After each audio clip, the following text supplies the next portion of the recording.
Olá, hoje é sexta-feira, 10 de abril, dia em que os cristãos comemoram simbolicamente a morte de Jesus Cristo, que culmina na Páscoa no próximo domingo, que simboliza a ressurreição, esperança de uma nova vida para toda a humanidade. Em tempos de pandemia, é exatamente isso que esperamos, uma nova vida quando a tormenta passar. Você já sabe, as notícias de interesse do trabalhador, dos movimentos sociais e pela democracia estão aqui no seu jornal, hoje sendo transmitido pelo YouTube da Rádio Brasil Atual, parceira da TVT. Gestões Dória e Covas terão que garantir o auxílio merenda a todos os alunos da rede pública que estão em casa por conta do coronavírus, sem distinção. Reconversão industrial no Brasil se faz necessária em meio à pandemia do novo coronavírus. Mais de 300 movimentos sociais e entidades pedem o fortalecimento do PA, o Programa de Aquisição de Alimentos da Agricultura Familiar. E hoje é sexta-feira. Nós separamos dicas de programas culturais para você curtir o fim de semana sem gastar nada.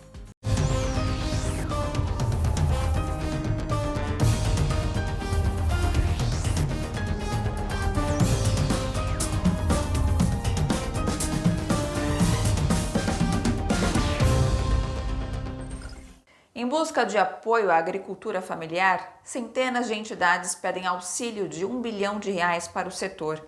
O objetivo é fortalecer o programa que garante alimentação saudável em hospitais, escolas e restaurantes populares. A reportagem é de André Gianocari. Mais de 300 movimentos sociais e entidades assinaram o documento para fortalecer o PA, Programa de Aquisição de Alimentos da Agricultura Familiar. Criado durante a primeira gestão do governo Lula, o programa trata da compra e distribuição de alimentos em hospitais, escolas e restaurantes populares. Propostas para melhorar o PA foram entregues esta semana ao governo federal. O documento pede um subsídio emergencial de R$ 1 bilhão para o PA. O montante ajudaria 150 mil famílias do campo a comprarem 250 mil toneladas de alimentos nos próximos 3 meses. O objetivo é que este recurso chegue a 3 bilhões no final do ano que vem. É um horizonte que é a ser construído, mas esse horizonte só é possível de ser construído no final de 2021, se nós, nesse momento de crise, conseguirmos executar de forma muito descentralizada, muito mobilizadora. E aqui é um outro elemento importante a ser considerado, que nós notamos e temos notícias do Brasil inteiro. Essa semana nós fizemos várias reuniões regionais pela Articulação Nacional de Agroecologia e foi generalizado o depoimento das iniciativas de redes de solidariedade que estão se formando a partir das iniciativas autônomas das organizações da sociedade civil. Aí está o ancoramento de uma política de segurança alimentar de curto prazo e emergencial. Em tempos de pandemia, o investimento vai beneficiar os mais vulneráveis do campo e da cidade. A vantagem do PA no momento desse é que já existe uma experiência acumulada pelo Estado brasileiro na operação desse programa desde 2003. Apesar de ele ter sofrido cortes orçamentários aí a partir de 2015, 2016 principalmente, os recursos foram bastante cortados, sofreu com esses cortes, mas existe uma experiência acumulada. Então, por isso o PA é um programa estratégico, que ele une as duas pontas, une a agricultura familiar fornecendo os alimentos e as populações mais vulneráveis através dessas entidades que prestam assistência. Então, por isso ele é um programa de fácil operação, e com pouco aporte de recursos, ele dá uma contribuição enorme para o combate à fome e para a promoção da alimentação saudável. O programa está sob a tutela dos Ministérios da Cidadania e Agricultura. O orçamento previsto para este ano é de R$ 186 milhões, mas 66 milhões foram retidos pelo Ministério da Economia. Justiça de São Paulo determina que gestões João Dória e Bruno Covas paguem crédito de merenda escolar a todos os alunos matriculados nas redes estadual e municipal que estão em casa por conta da pandemia do coronavírus. Quando foi lançado pelos dois gestores, o programa era destinado apenas aos alunos em situação de vulnerabilidade. A reportagem é de Cosmo Silva. A decisão da Justiça de São Paulo atendeu uma solicitação da Defensoria Pública e do Ministério Público. Dessa forma, o governador João Dória e o prefeito Bruno Covas, ambos do PSDB, terão que pagar uma compensação da alimentação escolar a todos os alunos da rede pública estadual e municipal. Na primeira vez a qual eu ouvi, eles disseram que eram para todos os alunos da rede municipal, né? Eles calcularam quanto cada aluno gastava com relação à alimentação, quer dizer, quanto que o município tinha de gasto com essas crianças, né? Eles calculavam quanto cada uma custeava para eles, e aí, através desse cálculo, eles iam repassar nesse cartão, né? É muito importante esta ajuda que muitos necessitam desse valor, desta ajuda do governo. E seria bem-vindo para todo da rede estadual e municipal, né? E todos os pais e as mães iam compartilhar com esta ajuda. As aulas estão suspensas desde o dia 23 de março para impedir o avanço de contágio da Covid-19. Os valores variam entre R$ 55 e R$ 101 e vão beneficiar cerca de 5 milhões de alunos das redes estadual e municipal. Muitas mães reconhecem que o benefício vai ajudar muito, mas o problema é que estão encontrando dificuldades para conseguir esse auxílio alimentação. Eu já liguei, estava tentando ligar e não consegui, né? Eu não consegui, porque lá só dá razão ocupado, não dá ligar de novo, já passei os meus dados tudinho para eles e não consegui acessar o negócio lá. Não estou conseguindo entrar no site que está pedindo para baixar, não estou conseguindo entrar, não estou conseguindo fazer o cadastro. E o telefone a gente liga, só chama, da fora de área, ou quando atende está disponível e o CPF está inválido, é o que dá. Então não estou conseguindo fazer o cadastro e até agora ninguém me dá uma solução de nada. A gente está tentando entrar nesse cadastro, não está conseguindo, pede todos os nossos dados, pede o CPF, pede tudo e fala que o serviço está indisponível. Advogado e conselheiro do CONDEP, o Conselho Estadual de Defesa dos Direitos da Pessoa Humana, Ariel de Castro Alves enfatiza que a decisão, mesmo em caráter liminar, garante que nenhuma família seja excluída. Essa alimentação que era fornecida pelas escolas, que hoje os pais precisam fornecer em casa, ela acaba gerando um peso, um custo muito alto para essas famílias. Então é necessário que o Estado garanta esse direito para todos. Muitas crianças e adolescentes podem passar fome diante do não cumprimento aí da legislação e da não garantia de alimentação para todos os estudantes da rede pública. Para esta mãe, moradora da região do Grajaú e com uma filha de 5 anos, a ajuda é mais que bem-vinda. No entanto, ela reclama da burocracia e da falta de informações do governo para facilitar o acesso ao auxílio alimentação. A rotina diária na qual a gente tinha, ela foi alterada, né? Então, consequentemente, a gente gasta mais, a gente come mais. Então, com certeza, acrescentaria, né, na questão alimentação. Os pacientes renais crônicos formam um dos grupos mais vulneráveis nesta pandemia de Covid-19. Eles temem que, se contaminados, não tenham um suporte adequado nos hospitais de referência. Veja na reportagem de Viviane Nascimento. A estratégia de isolamento social em vigor na maioria dos estados, infelizmente, não contempla todos. Ficar em casa não é uma opção para os pacientes renais crônicos. As patologias, os doentes crônicos estão fazendo isso. Sem problema algum. Pega seu medicamento, toma sua medicação em casa e vai vivendo a sua vida. O renal crônico é diferente. De 3 a 5 vezes por semana, ele tem que se dirigir à clínica de diálise para fazer tratamento. A maioria dessas pessoas são de baixa renda. Elas têm que pegar 2, 3 conduções, ônibus, ou metrô, trem, até barco no interior do país.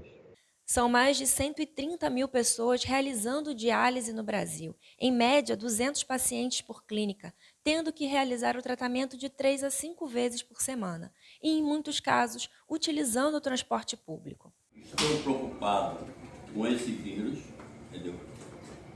Preocupado comigo e preocupado com o funcionário, porque se ele ficar doente, quem vem para cá para trabalhar? para nos idealizar. Eu estou com um problema de condução, entendeu? Para vir para cá tem que ser de táxi, porque não tem condição. Um funcionário também não tem condição. Até o momento, há dificuldade de pegar o medicamento, há dificuldade do transporte, entendeu? E a gente tem que vir idealizar. 3 vezes por semana, entendeu? E a coisa não está muito boa, não. José é uma das cerca de 10 mil pessoas que fazem diálise no Rio de Janeiro. A maioria desses pacientes está concentrada na região metropolitana do estado, onde também estão a maior parte dos casos confirmados do novo coronavírus. Além do risco maior de contaminação, eles temem que os hospitais, tanto os de campanha que estão sendo montados, quanto os de referência para tratamento da Covid-19, não tenham estrutura para recebê-los.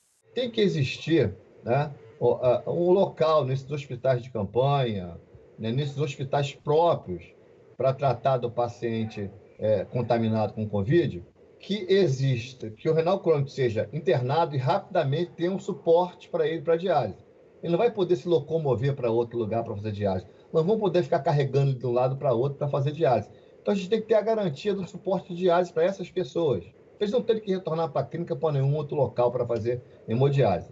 Outra questão é o seguinte: como o perigo de contágio é muito grande, a gente quer que as clínicas de diálise deveriam ter um suporte maior do governo da seguinte coisa: existir separado número X de kits de testagem para os potenciais suspeitos. As clínicas estão suspeitando que fulano está com vírus.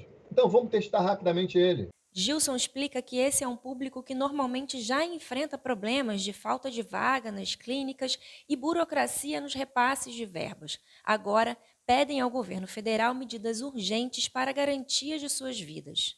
Vamos salvar o renal crônico, né? A diálise é um tratamento super complicado, dolorido, massacrante. Eu acho que o mínimo de conforto, o mínimo de assistência que a gente puder dar para essas pessoas é muito importante. É uma questão de solidariedade que eu acho que tem que abranger toda a população. Nesse tempo de dúvidas e medos da Covid-19, como as nossas crianças e adolescentes em situação de rua estão lidando com o perigo do coronavírus? O que pensam e como se previnem? É o que os jornalistas Leandro Barbosa e Caio Castor mostram na reportagem especial feita para o The Intercept Brasil. Acompanhem. Todo mundo falando desse coronavírus, que nós pega, que nós não usamos máscara, que nós só álcool gel. Tipo assim, eu acho, se for para pegar o coronavírus, vai pegar, não adianta você se esconder. Uma hora pega, não adianta se esconder em casa, tipo, nós moramos na rua, nós divide o lugar com 3, 4 pessoas.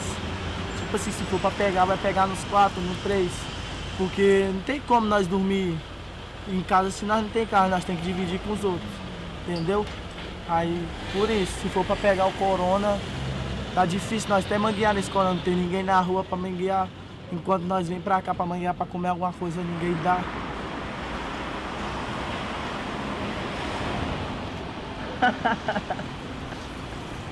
Doideira.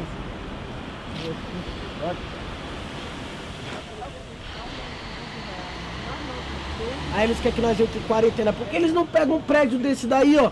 Que a prefeitura já interditou, mas não que está no risco de cair, e coloca nós só para ficar em quarentena? Hein?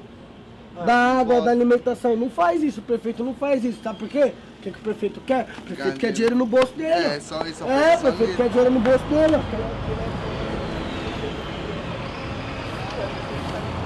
Tá muito ruim esses tempos. Por causa dessa doença aí, ninguém fica na rua aí atrapalha nosso lado de mangueiro, que a gente não consegue ganhar nada. Às vezes a gente ganha um pão com mortandela, ganha um refrizinho, mas tá bom. Que Deus abençoando, já isso que importa. Deus abençoe, tia. Você é louco? Você é louco? Já tô ficando com você. Sou o primeiro a tomar ducha. Pode ir, tem pra todo mundo, né? Tem água à vontade lá. Se quiser dá pra tomar 5, 6 banhos em seguida. Nós vamos pegar o busão lá na frente, na Consolação. Nós vamos descer lá onde que tem o McDonald's grandão, onde que tem os prédios. Aí nós vamos cortar uma curvinha, no finalzinho dela tem um negocinho que sai água. que tem um monte de balde. Aí nós pegamos o primeiro balde de água, joga no corpo, se ensaboa, depois vem pro segundo para tirar o sabão, depois joga o terceiro para ficar tranquilo.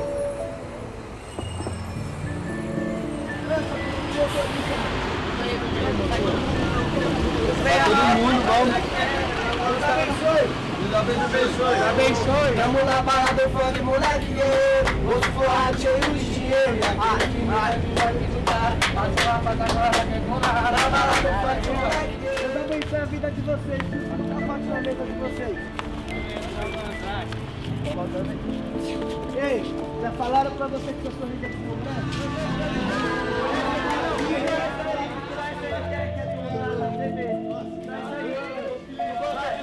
Coitado, louvado, Nade, da trollagem, camarada, eu esculacho.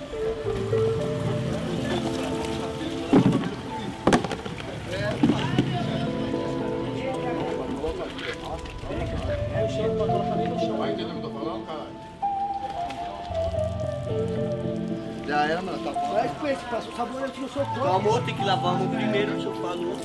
Tá pra quem namora aí, sexo.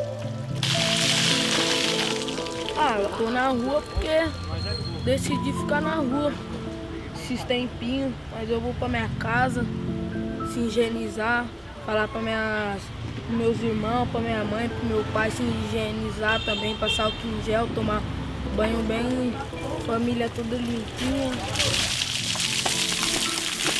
Tá com medo da água?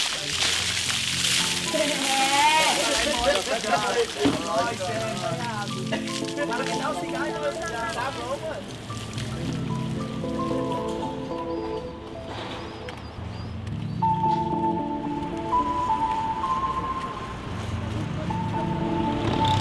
Eu sou brasileiro e eu não desisto nunca. Salés magis de um verás que o filho teu não pode a luta gigante. Brasil acordou, sem violência eu quero mudança pros nossos jovens, idosos e crianças.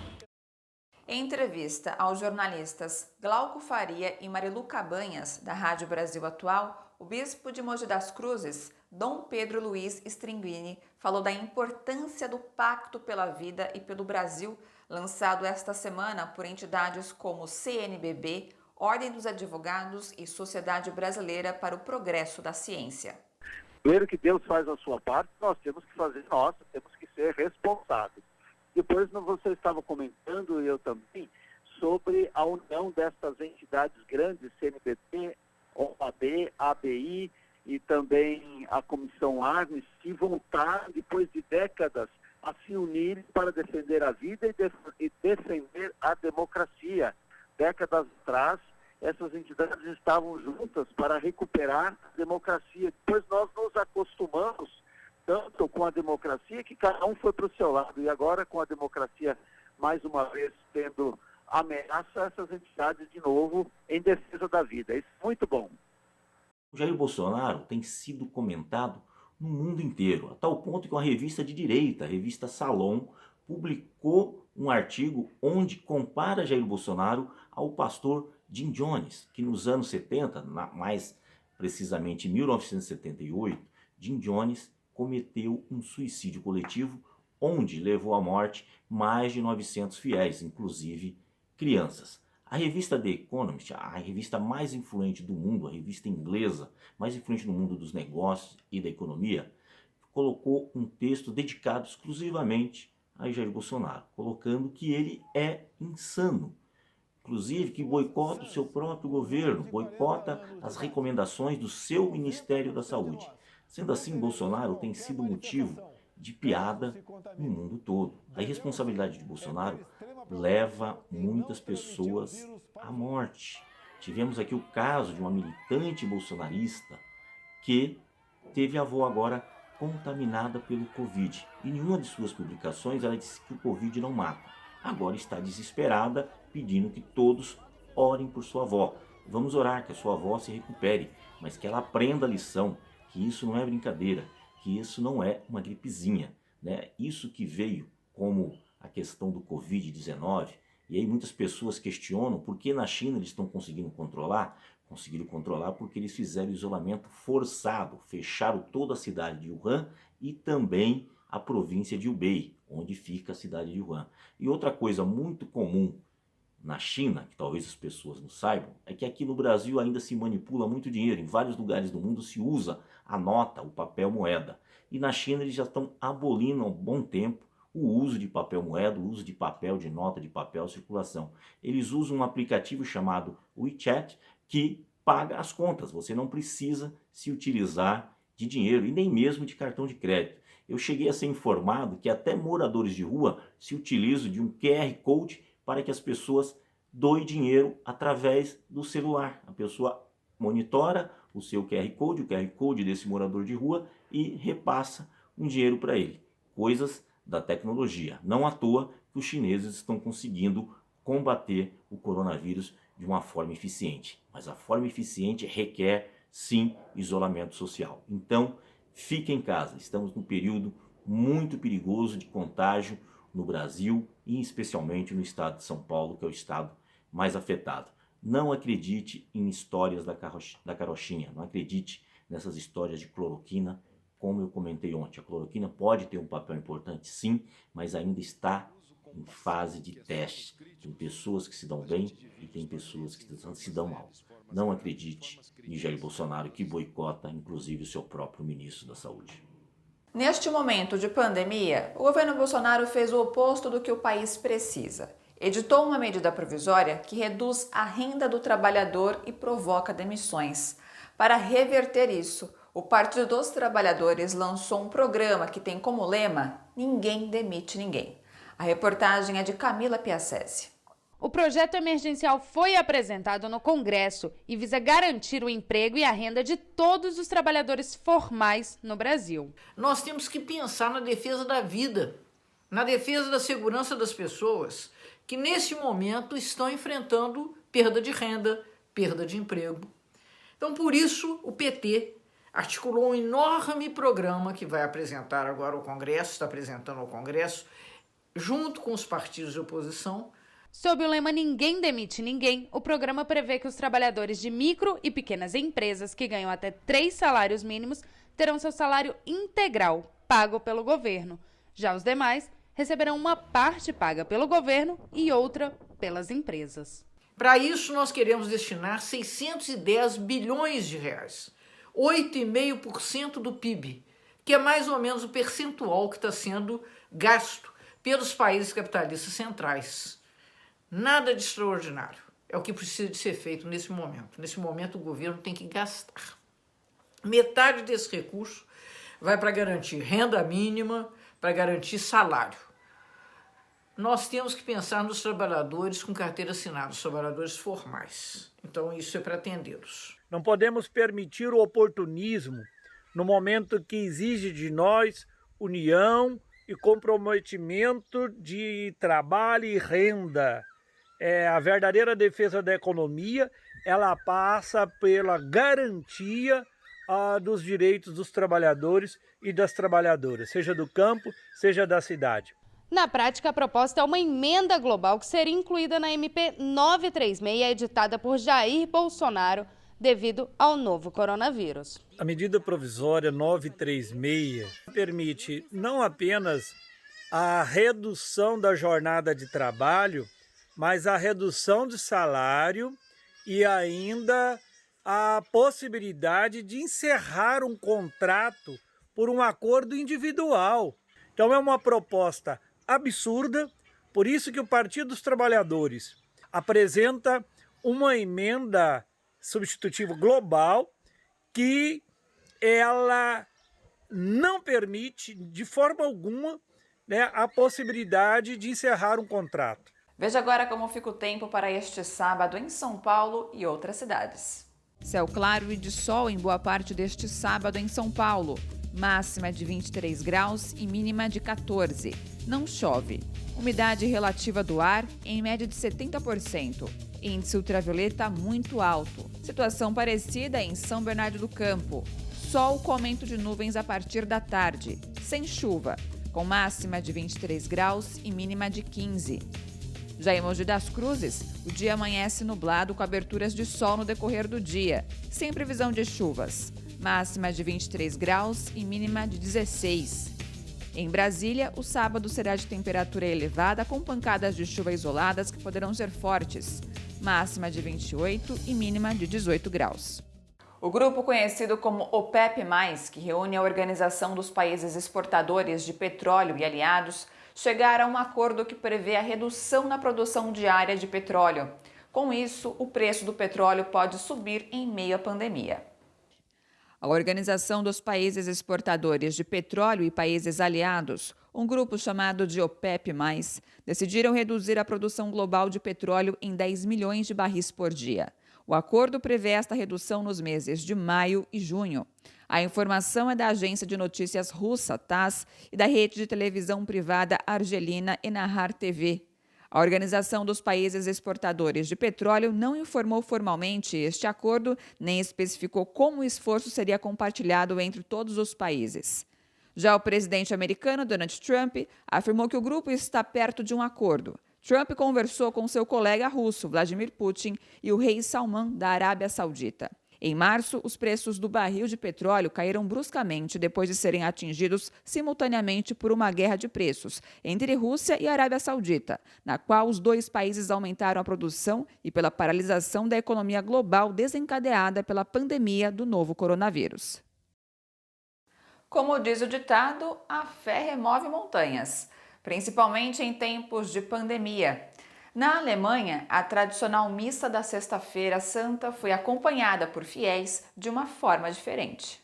Centenas de cristãos na cidade alemã de Düsseldorf encontraram uma forma criativa de celebrar a Sexta-feira Santa enquanto respeitam o distanciamento social imposto para conter o novo coronavírus.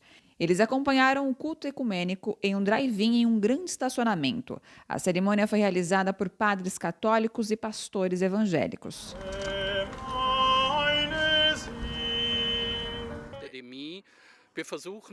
Estamos tentando criar um pouco de comunidade com essa missa a céu aberto. Se as pessoas nos carros orarem e cantarem com a gente, é um sinal encorajador de que elas não estão sozinhas.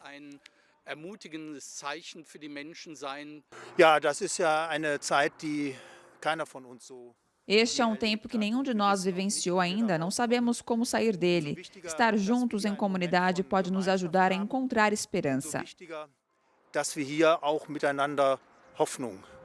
Os fiéis assistiram ao culto por trás dos vidros dos carros ou dos tetos solares dos veículos.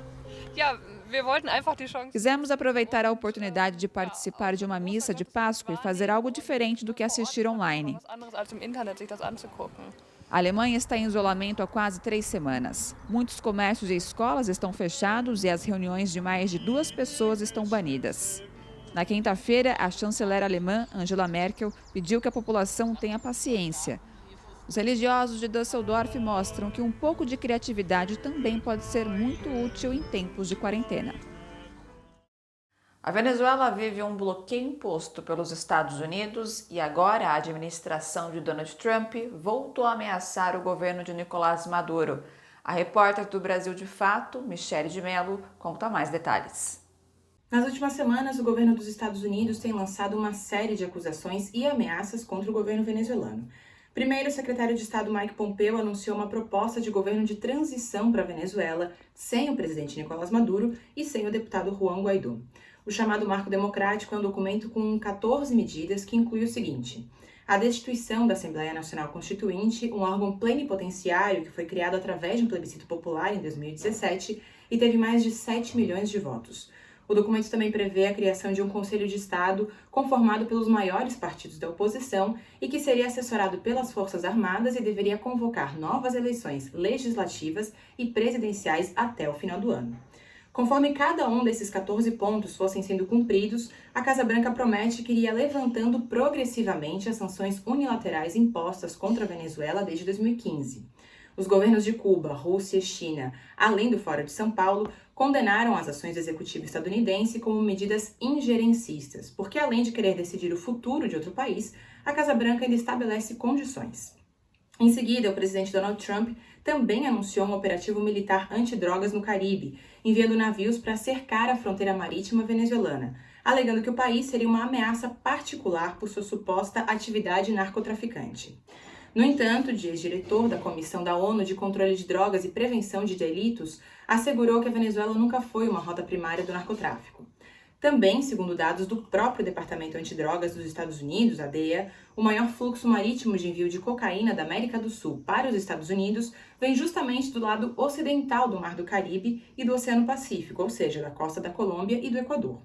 Por isso, o vice-presidente de Economia da Venezuela reiterou que essa proposta de operativo antidrogas nada mais é do que um bloqueio naval contra o país. Inclusive, afirmou que um carregamento de químicos para o refino de petróleo estavam embargados pelas frotas navais estadunidenses. Em resposta, o Ministério de Relações Exteriores publicou um comunicado no qual classificou a postura da administração Trump de miserável e afirmou que as acusações não passavam de uma tentativa de desviar a atenção da sociedade estadunidense e do mundo para a crise humanitária que vivem os Estados Unidos em meio à pandemia da Covid-19. Vale lembrar que os Estados Unidos concentram 1/4 dos casos de coronavírus do mundo, com mais de 432 mil infectados e cerca de 15 mil mortos, além de acumular uma cifra de 6.600.000 desempregados por conta da pandemia. O caso é tamanho que em cidades como Nova York, que é o epicentro da pandemia, os corpos estão sendo empilhados em caminhões frigoríficos por falta de serviço sanitário. Diante desse cenário, o presidente Nicolás Maduro enviou uma carta tentando explicar a situação e pedindo apoio ao povo estadunidense nessa campanha contra o bloqueio econômico. No texto, Maduro assegura que Trump busca uma guerra sem fim contra a Venezuela e que a prioridade do mundo hoje deveria ser combater o novo coronavírus. Também afirma que a crise sanitária dos Estados Unidos se agrava simplesmente porque o governo Trump não está disposto a transformar o sistema de saúde do país, que é privado, para outro que priorize o cuidado pleno da sua população e não o lucro das companhias de seguro privado e da indústria farmacêutica. Internacionalmente, Trump também desabasteceu o mercado dos EPIs, esses equipamentos de segurança que são usados no combate à Covid-19. Além disso, anunciou a suspensão do apoio financeiro dos Estados Unidos à Organização Mundial da Saúde, por considerar que o organismo favorece a China nas suas orientações e pronunciamentos. No ano eleitoral, além de enfrentar uma das maiores crises econômicas e sanitárias da história, Trump parece decidir entrar em guerra com o mundo. Na Argentina, o governo luta contra a crise econômica que se complica a cada dia no país. Os preços dos produtos só aumentam devido à pandemia do novo coronavírus. A reportagem é da correspondente Ivone Alves Garcia, da Ásia TV Argentina. Por exemplo, os ovos de Páscoas aumentaram 150%, apesar de se estimar que suas vendas serão menos da metade do que a do ano passado. A Argentina combina inflação com depressão econômica, um coquetel que prevê problemas. Ontem mesmo, o número de mortes pela Covid-19 atingiu 2 dígitos pela primeira vez.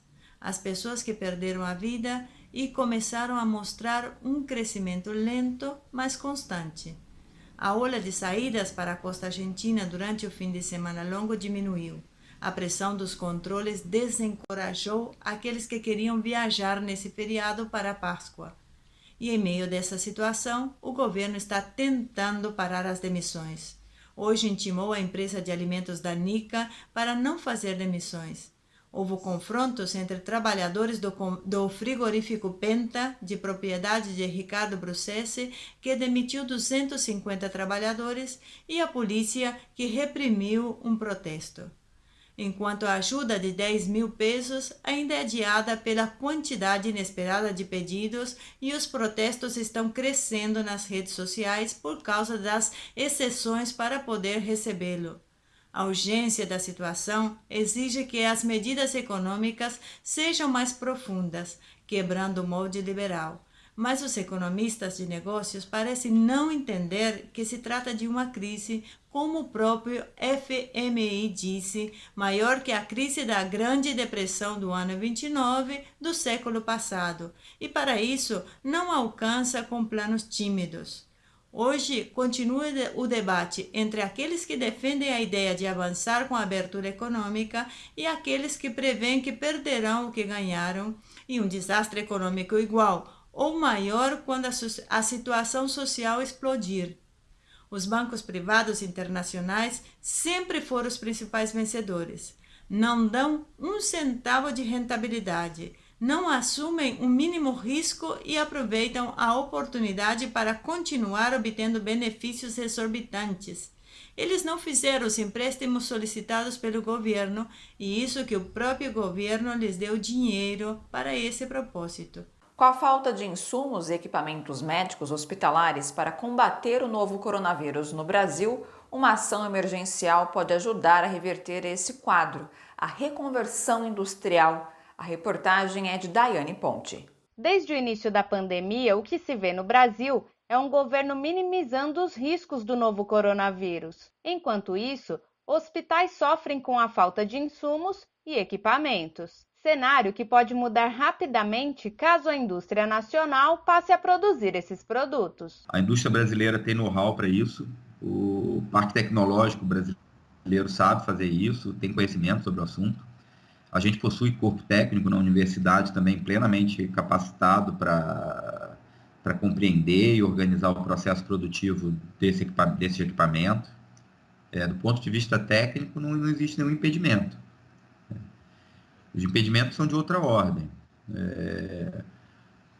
Falta de instrumentos de coordenação industrial, né, que foram praticamente desarticulados e destruídos aí ao longo dessas últimas décadas. O Brasil perdeu muita participação na produção estrutural no setor de saúde, né? Já nunca produziu equipamentos mais sofisticados, e mesmo os equipamentos com média e baixa tecnologia, o Brasil perdeu produção, sugado pela potência industrial chinesa. E num momento como esse, você tem menos instrumentos estruturais de combate, né, a uma pandemia desse porte. O movimento sindical já tem debatido esse tema, que o Brasil precisa dar outros passos em direção a se reindustrializar. Em países como Reino Unido e Estados Unidos, montadoras passaram a produzir respiradores. Por aqui, a reconversão industrial, além de ajudar a salvar vidas, também pode reativar o mercado de trabalho no futuro. O complexo de saúde, ele tem um potencial imenso em termos de demanda pública, em termos de geração de emprego, em termos de criação de capacidade produtiva e em termos de capacitação científica e tecnológica para o Brasil.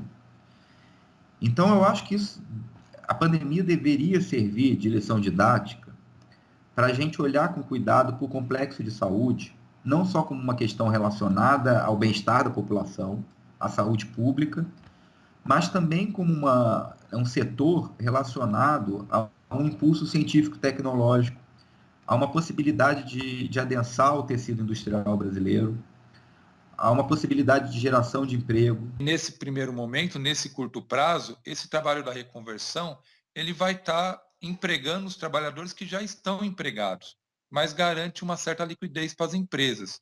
Num segundo momento, à medida que a reconversão dê certo e que a gente consiga a escala e volume de produção, essas empresas podem sim começar a contratar, porque ela vai ter uma variação do seu mix de produção.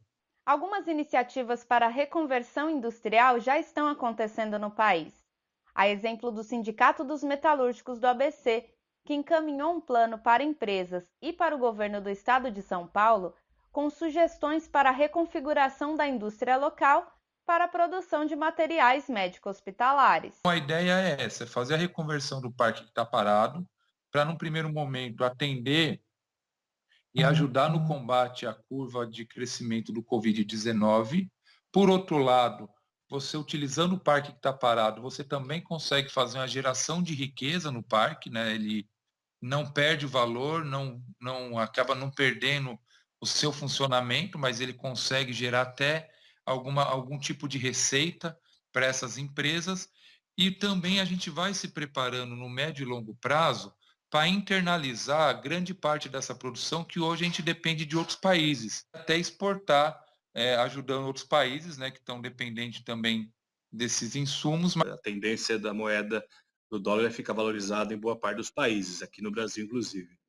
O câmbio nesse patamar já é um fator, um preço, que viabiliza você pensar na reindustrialização. Tem que haver um esforço do BNDES, tem que haver um esforço fiscal, tem que haver um esforço do Tesouro, tem que haver uma série de incentivos, especialmente na área de tecnologia, onde há outro gargalo para você reindustrializar. Nós temos que ter autonomia tecnológica.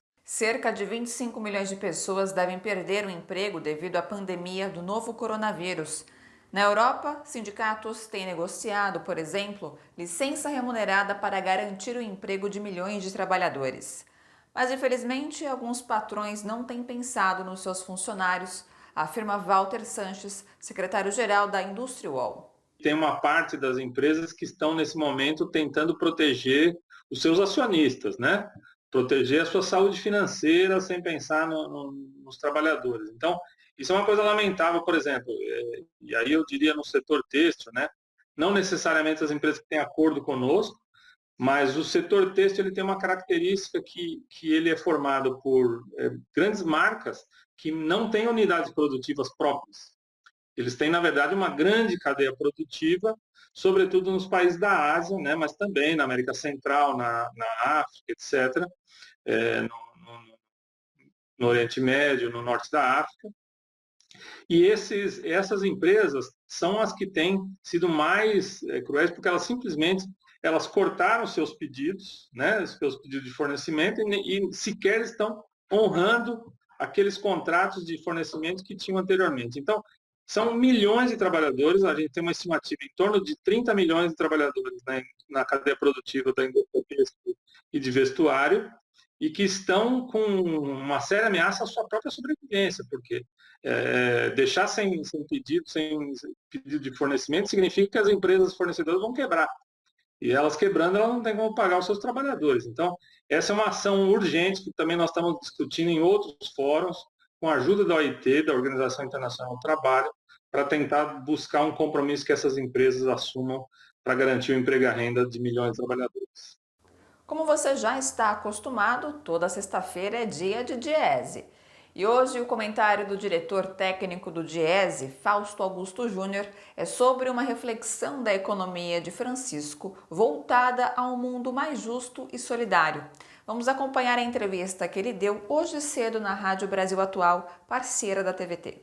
A gente pensar um pouquinho se a gente não pode sair de uma economia que seja mais justa, que seja menos concentradora de renda, que seja menos devastadora, né? Ou seja, que consuma as nossas riquezas e as nossas possibilidades do meio ambiente. Ao mesmo tempo que todos nós estamos parados agora, né, Glauco?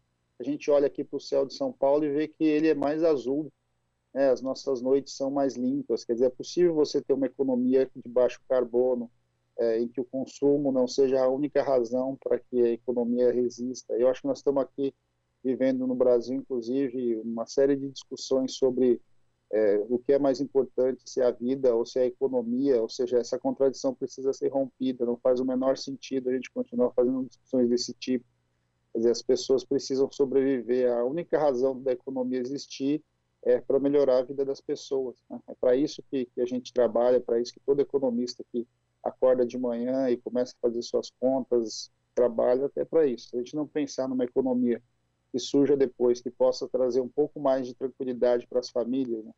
E que a gente possa ter a solidariedade como princípio, não a competição, talvez seja um momento para a gente pensar com mais tranquilidade sobre isso. Eu acho que a economia de Francisco ajuda a gente a pensar um pouco, ajuda a gente colocar para frente uma discussão que eu acho que agora ela se coloca como necessária, ela se mostra talvez como uma grande alternativa que deva nos organizar para a gente pensar a construção desse mundo que pode começar a partir da pandemia. Não necessariamente a pandemia, nós vamos sair dela piores do que entramos. Eu acho que é possível a gente construir juntos a partir de uma visão mais solidária, uma visão mais equânime, uma visão mais vinculada ao meio ambiente, à preservação da floresta. São possibilidades que estão postas para nós e que nós devemos perseguir. Aproveitar esse momento nosso aí dessa ideia de hoje para pensar um pouquinho com mais tranquilidade, né, e ao mesmo tempo com mais consciência. Como hoje é sexta-feira, chegou a hora da nossa agenda cultural, que durante esse período de isolamento social é online, mas sem perder a essência de ter tudo de graça. Tem diversão para a família toda. Acompanhe.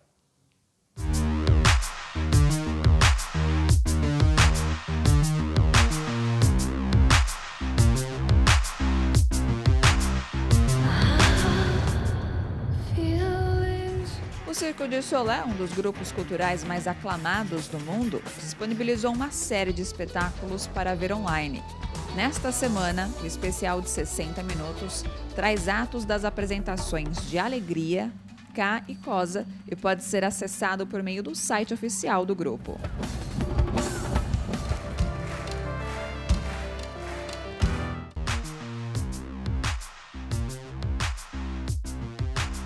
O Museu da Imigração também disponibilizou conteúdo online.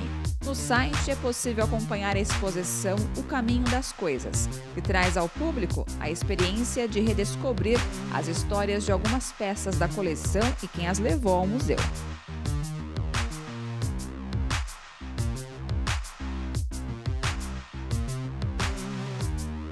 Já o Museu Afro, por meio da plataforma Google Arts and Country, apresenta a exposição O Maracatu e o Guerreiro de Alagoas, festividades afro-brasileiras.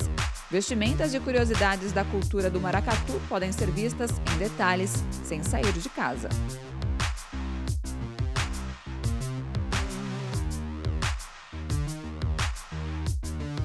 Para os amantes da sétima arte, a pedida é o acesso liberado ao acervo do portal Belas Artes à la carte. É possível assistir a clássicos do cinema até 15 de abril, realizando um cadastro simples e rápido.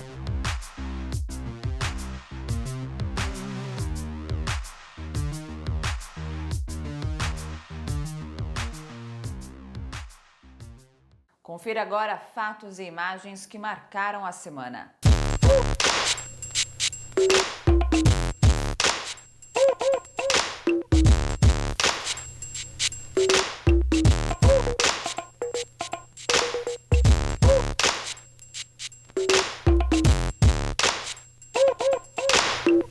Um presidente absolutamente inconsequente que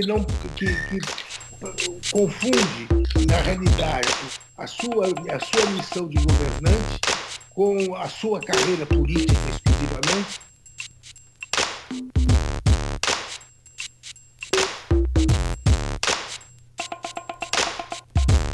Não há outra política mais eficaz de combater a pandemia do que a política do isolamento.